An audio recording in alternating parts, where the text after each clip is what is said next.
Yeah, a ton of perfectly good Windows 10 PCs are told they're too old for the upgrade. But guess what? There's a quick, free way around that. No need to create e-waste. So what do you need to get started? It's actually just 3 things. Let's take a look. First, a free tool called Rufus. Then, a USB drive and the Windows 11 ISO file. All right, step 1. Go ahead and run Rufus, and then just plug in your USB drive. Okay, next up in Rufus, you're gonna click Select and grab that Windows 11 ISO. And hey, little tip, if you don't have the ISO, Rufus can download it for you. For most computers, you can just leave the other settings as they are.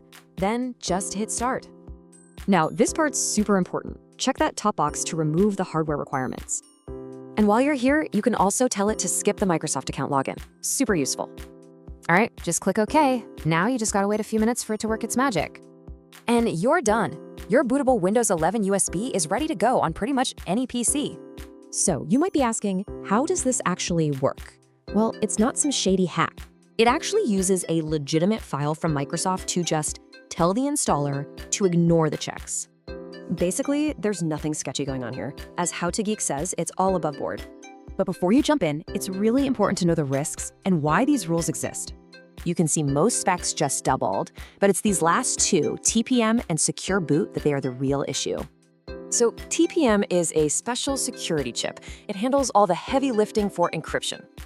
And Secure Boot? That just makes sure nothing nasty runs when your computer first starts up.